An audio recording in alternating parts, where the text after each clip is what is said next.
कैसे हैं आप लोग? आप सभी का आपके अपने इस चैनल इग्नो गाइडेंस में बहुत बहुत स्वागत है। फ्रेंड्स, जैसा कि आप देख ही रहे हैं कि ये जो वीडियो है ये आपका पर्यावरण का है, ईवीएस का है।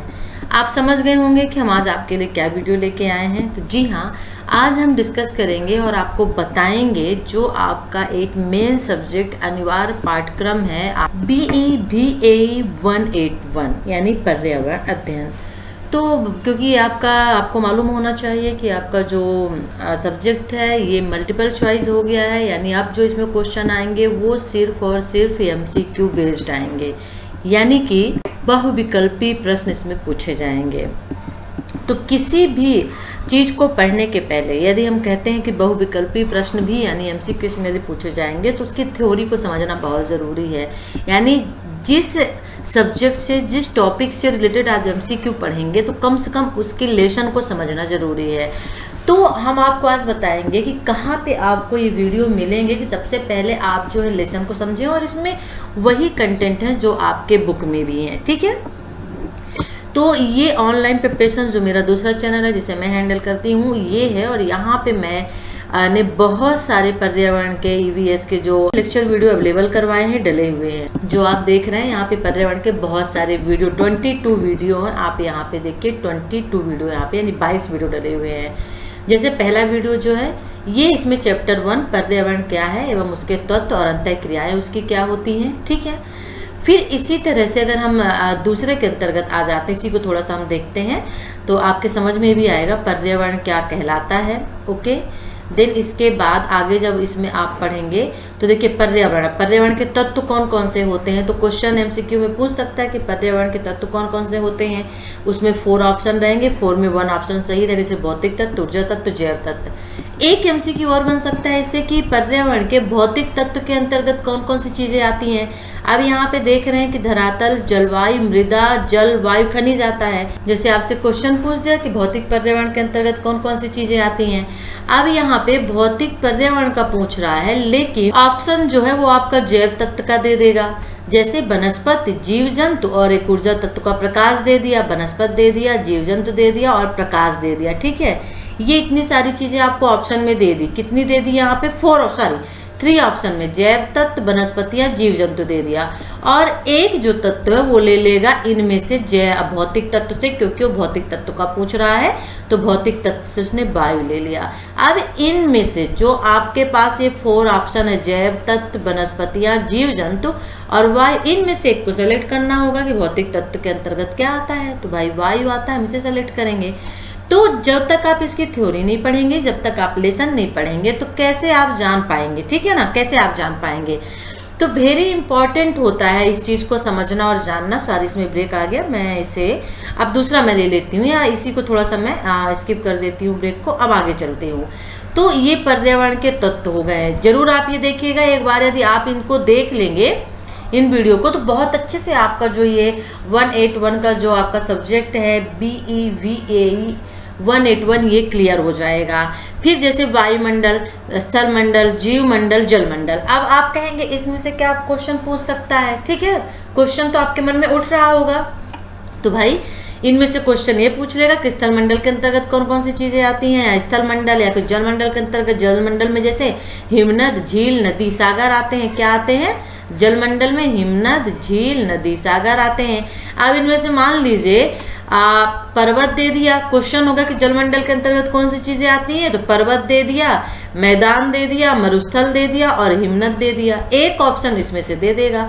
अब जो सही होगा उसे आपको टिक करना होगा। तो इस तरह के क्वेश्चन जो है क्रिएट किए जाते हैं। ठीक है, अब दूसरा हम वीडियो ले लेते हैं जो हमारा इसमें है भोजन, कार्बोहाइड्रेट, खनिज, वसा, विटामिन, जो कि प्राथमिक स्तर के लिए बनाया गया था।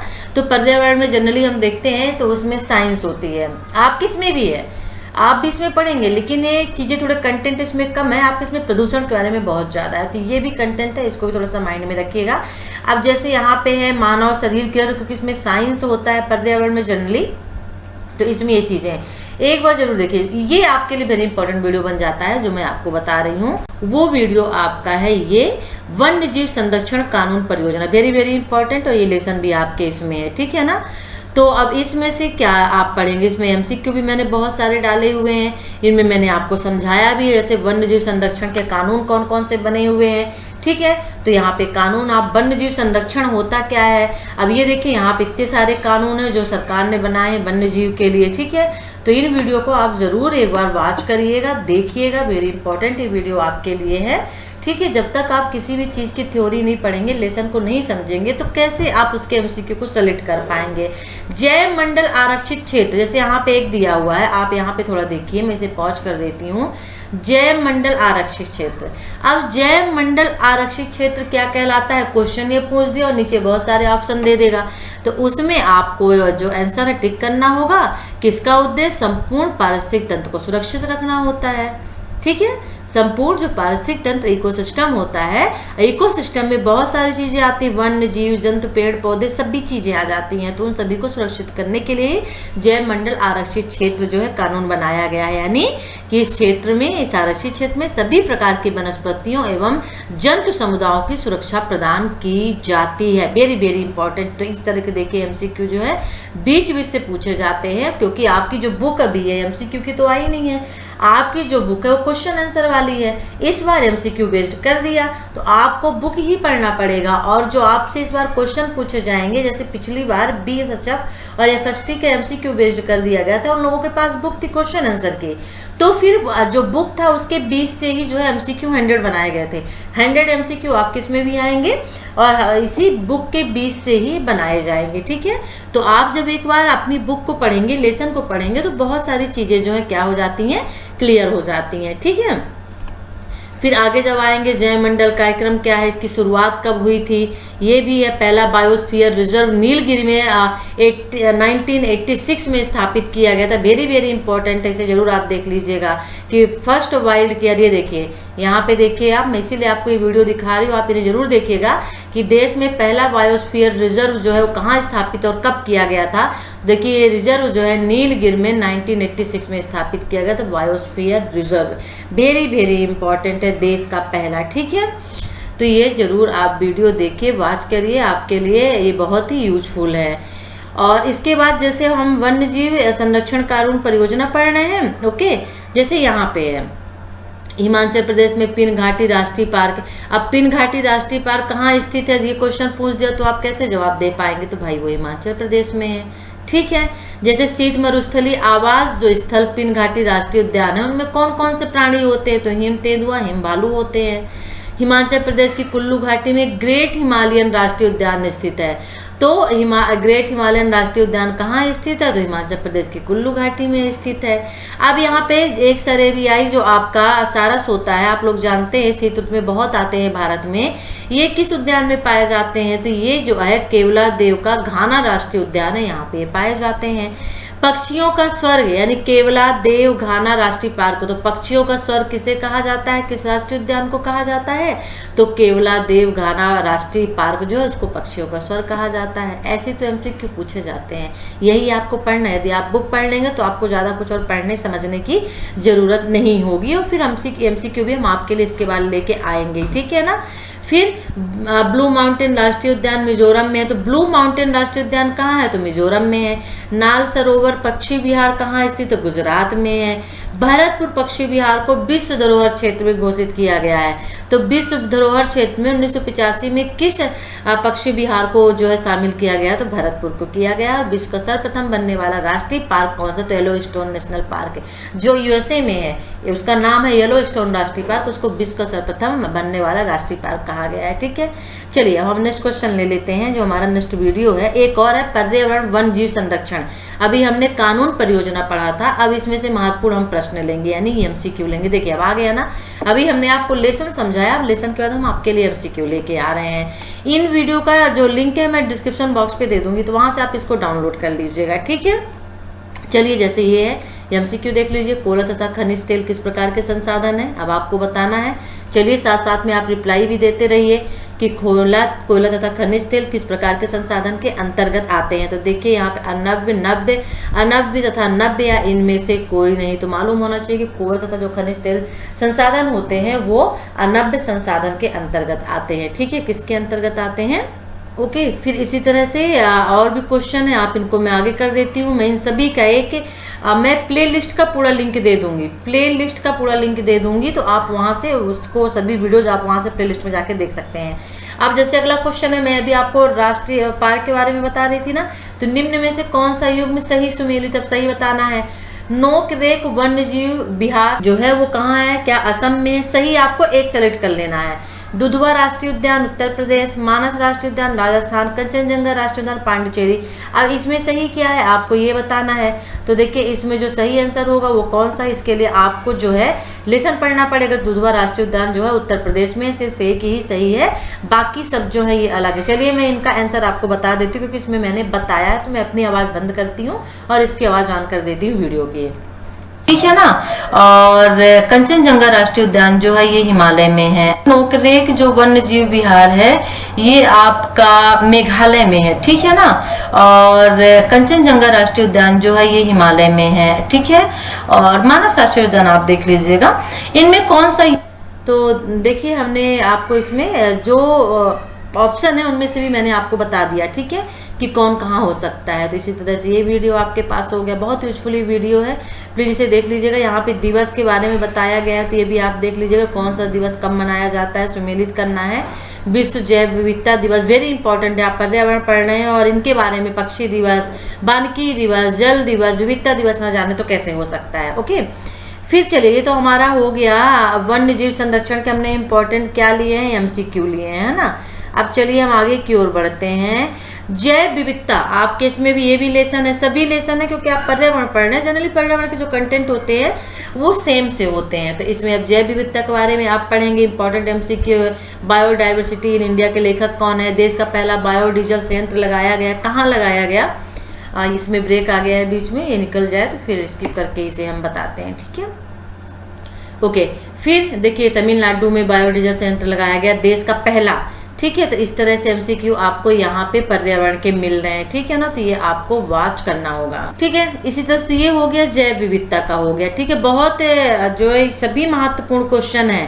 भारत में पहला जैव मंडलीय आरक्षित क्षेत्र कहाँ स्थापित हुआ था। तो देखिए ये जो भारत में पहला जैव मंडलीय आरक्षित क्षेत्र है वो आपका कहाँ स्थापित हुआ था। तो वो हुआ था आपका जैव मंडलीय आरक्षित नीलगिरी में हुआ था जैव मंडल आरक्षित क्षेत्र, जस्ट अभी बायोस्फीयर जो हम पीछे पढ़ के आ रहे हैं, हमने आपको बताया भी था। दंडकारण्य प्रदेश स्थित नहीं है, दंडकारण्य प्रदेश कहाँ स्थित नहीं है, किस स्टेट में जो है दंडकारण्य प्रदेश स्थित नहीं है, ठीक है। यहाँ पे एक ये भी दिया हुआ है, तो इसे भी देख लेते हैं। राइट आंसर है वो हो जाएगा आपका मध्य प्रदेश में जो है दंडकारण्य प्रदेश स्थित नहीं है। यूनेस्को ने धरोहर माना है इनमें से, तो आपको इसका आंसर देना है। राइट आंसर होगा केवला देव जो राष्ट्रीय उद्यान है, यूनेस्को ने इसको क्या माना है, विश्व का धरोहर माना है। अब देखिए ये क्वेश्चन आप देख रहे हैं, ये क्वेश्चन जस्ट मैं भी आपको जो है इसमें देखिए मैं आपको जस्ट उसमें भी पढ़ा के आ रही थी, लेसन में भी, और यहाँ पे भी उससे संबंधित जो एमसीक्यू पूछ दिया। तो इस तरह के जो एमसीक्यू हैं आपके लेसन से ही पूछे जाते हैं। ओके, चलिए अब नेक्स्ट ले लेते हैं। यहाँ पे पर्यावरण ईवीएस का मॉडल प्रैक्टिस सेट जो है वो हमने आपको दिया है, ठीक है। जैसे निम्नलिखित में से कौन सा पर्यावरण का भौतिक कारक, सेट का पहला नंबर का क्वेश्चन ले लेते हैं ऐसा कि। फिर अगला जैसे है भौतिक कारक कौन कौन से हैं, मैंने बताया था आपको भौतिक कारक जो होते हैं भौतिक, सांस्कृतिक, जैविक के सभी कारक होते हैं। ओके, तो वेरी वेरी इंपॉर्टेंट सभी क्वेश्चन है। पर्यावरण अध्ययन संदर्भ में ईवीएस पाठ्य पुस्तकों में कौन सा जो कथन है वो सत्य है, तो ये प्लीज आप देख लीजिएगा। फिर पर्यावरण शिक्षण शास्त्रीय मुद्दे, क्योंकि सी-टेट के अकॉर्डिंग बना हुआ है, तो यहाँ पे शिक्षण शास्त्र भी हमने ले लिया। आपके इसमें शिक्षण शास्त्रीय मुद्दे नहीं है, लेकिन कुछ क्वेश्चन जो है इससे मिलते जुलते हो सकते हैं, ठीक है। ईवीएस पेपर 1 देख लेते हैं, इसमें क्या है, इसमें एमसीक्यू ही होगा। ओके, अति महत्वपूर्ण शिक्षा शास्त्रीय मुद्दे हैं, तो ये आपके रिलेटेड नहीं है, बता दूं यहाँ पे, ठीक है। इसलिए आप परेशान मत होइएगा, शिक्षण शास्त्रीय मुद्दे आप मत पढ़िएगा बेवजह में कि आपका टाइम भी बेकार हो। लेकिन हाँ, जैसे एमसीक्यू है, ठीक है। अब जैसे एक हाथी एक दिन में कितने किलो पत्ता खा लेता है, ये भी ईवीएस का ही क्वेश्चन है, तो ये आपको ही तो पढ़ना पड़ेगा ना, इसमें एमसीक्यू दिए हुए हैं, ठीक है। अब जैसे यहाँ पे है कि लिंग हु फेम हांग कांग का एक पकवान है जो सांप के मांस से बनाया जाता है, अब इसी की वजह से तो कोरोना फैला हुआ है। टैपिकोवा जो है वो क्या है, तो केरल में जमीन के नीचे उगाया जाता है। वेरी वेरी इंपॉर्टेंट, सी-टेट में तो पूछा ही गया था, आप किसमें भी पूछ सकता है कि टैपिकोवा क्या है, ठीक है। तो एक तरह के फल होता है जो केरल में जमीन के नीचे उगाया जाता है। तो इस तरह के भी क्वेश्चन जो होते हैं एग्जाम में आते हैं, ठीक है। तो इसे आप देख लीजिएगा। मैं नेक्स्ट देख लेती हूँ, ईवीएस का वेरी वेरी इंपॉर्टेंट एमसीक्यू ले लेती हूँ, जो आपके लिए फूल गोभी का खाने वाला भाग कौन सा है। ठीक है, तो फूल गोभी का खाने वाला भाग, इसमें भी वही क्वेश्चन आपके लिए वीडियो वेरी इंपॉर्टेंट है। निम्नलिखित में से जीव जंतुओं के आवास होते हैं, कौन से आवास होते हैं, स्थल होते हैं, जल होते हैं, कौन से आवास होते हैं। देखिए बिटवीन शब्द किसने दिया था, फर्स्ट टाइम बिटवीन शब्द किसने दिया था, तो फंक ने जो है बिटवीन शब्द दिया था। ठीक है ना, तो इस तरह के क्वेश्चंस देखिए इसमें पूछे जाते हैं। लीवर में भविष्य के लिए कौन सा विटामिन भंडारित होता है। तो ये कुछ क्वेश्चन साइंस वाले होते हैं, क्योंकि जनरली ईवीएस में पर्यावरण में साइंस ही होता है, लेकिन प्राइमरी लेवल का तो उसमें साइंस होता है, आप लोगों में इतना ही नहीं है। ठीक है, ओके, हम अगला क्वेश्चन ले लेते हैं। पर्यावरण में कुछ महत्वपूर्ण जो है प्रश्न यहाँ पे ले लेते हैं। अगला जो वीडियो देख लेते हैं, डिस्क्रिप्शन बॉक्स पे लिंक दे दूंगी, प्लीज वहां से आप जो है सभी तो वीडियो डाउनलोड कर लीजिए, वहां से जाके आप वॉच कर लीजिएगा, देख लीजिएगा। भारत एवं चीन के बीच अवस्थित सीमा रेखा को कहा जाता है, क्या कहा जाता है, कौन सा विभाजक भारत श्रीलंका को अलग करता है। तो क्योंकि प्राइमरी लेवल के हिसाब से बना है, तो इसमें एसएसटी भी होती, तो यहाँ पे एसएसटी क्या आ गया। ठीक है, इस चीज को आपको समझना होगा। ओके, अब यहाँ पे कर लेते हैं इन्वायरमेंट, पर्यावरण का देख लेते हैं, ये आप पढ़ लीजिएगा, वेरी वेरी इंपॉर्टेंट क्वेश्चंस आपके लिए हैं। ठीक है ना, ये भी शिक्षा शास्त्र का ही है। अब आपके लिए इंपॉर्टेंट और क्वेश्चन समझ, यहाँ पे वही है, एमसीक्यू है, महत्वपूर्ण प्रश्न जो पर्यावरण के हैं, ये आप देख लीजिएगा। ताजमहल का जो रंग है वो पीला हो रहा है, किस रसायन की वजह से होता है। वेरी वेरी इंपॉर्टेंट क्वेश्चन है ये पर्यावरण का, ये आपको पढ़ना चाहिए। ठीक है, यहाँ पे ये देखिए क्वेश्चन है, तो आप देख ली। तो इसमें वीडियो बहुत सारे 22 वीडियो आप समझ सकते हैं। 22 वीडियो में भोजन और स्वास्थ्य संबंधित भी यहाँ पे डला हुआ है, तो आप देख लीजिएगा। पर्यावरण के प्रकार और घटक कौन कौन से हैं, जैविक अजैविक कौन कौन से, देखिए घटक, और ये आपके लिए वेरी वेरी इंपॉर्टेंट वीडियो बनता है। इसे जरूर आप इसे पढ़िएगा, और जब आप इसको पढ़ लेंगे, इसी से एमसीक्यू पूछे जाते हैं, तो आपको कोई भी प्रॉब्लम नहीं होगी कि जैविक घटक के अंतर्गत क्या आते हैं, अजैविक घटक के अंतर्गत क्या आते हैं। ठीक है ना, तो जैविक, तो इस तरह से आप इसे पढ़ लीजिएगा। ठीक है, फिर इसके बाद जो है इसे आप देख लीजिएगा, भूगोल पर्यावरण हमारा परिवेश, क्योंकि ज्योग्राफी भी इसके अंतर्गत आती है। पर्यावरण सीआरटी इंपॉर्टेंट एमसीक्यू यहाँ पे है, तो एमसीक्यू ये देखिए एक आ गया, पर्यावरण अध्ययन आहार श्रृंखला, आप किसमें आहार श्रृंखला भी है, जो वेरी वेरी इंपॉर्टेंट है, तो प्लीज इसे आप वॉच कर लीजिएगा। आहार श्रृंखला आपके इसमें सेकंड या फर्स्ट लेसन में ही आहार श्रृंखला है, कौन किसका आहार श्रृंखला होता है, तो प्लीज आप इसे देख लीजिएगा। ठीक है, ये क्वेश्चन इसमें वेरी वेरी इंपॉर्टेंट क्वेश्चन से आपके लिए है। पर्यावरण प्रदूषण संबंधित महत्वपूर्ण प्रश्न, ये भी आपके लिए इंपॉर्टेंट वीडियो बन जाता है कि पर्यावरण संबंधित प्रदूषण संबंधित कौन कौन से 50 से 60 किलोमीटर तक वायुमंडल में उपस्थित गैस होती है, कौन सी गैस यहाँ पे पाई जाती है, आपको बताना है। ठीक है ना, और वनों की कटाई के कारण क्या होता है, यहाँ पे जो ऑप्शन दिए हैं, कौन सा रोग उत्तकों को अनियंत्रित वृद्धि करने के लिए कारक होता है। तो फ्रेंड्स, मैं इसका जो लिंक है डिस्क्रिप्शन बॉक्स पे प्ले लिस्ट का दे दूंगी, और उस प्ले लिस्ट में आपको सभी 22 वीडियो मिल जाएंगे। 22 वीडियो देखिए हमने आपको बता भी दिया है। तो चलिए फिर वीडियो को लाइक करिए, शेयर करिए, चैनल को सब्सक्राइब नहीं कर सब्सक्राइब कर लीजिए। डिस्क्रिप्शन बॉक्स से प्ले लिस्ट का लिंक लेके वहां से आप सीधे हमारे चैनल में आ सकते हैं, हमारे चैनल को सब्सक्राइब कर सकते हैं, और यहाँ से वीडियो आप वॉच कर सकते हैं। तो चलिए फिर नेक्स्ट वीडियो के साथ हम आपसे फिर मिलते हैं, तब तक के लिए टेक केयर, बाय।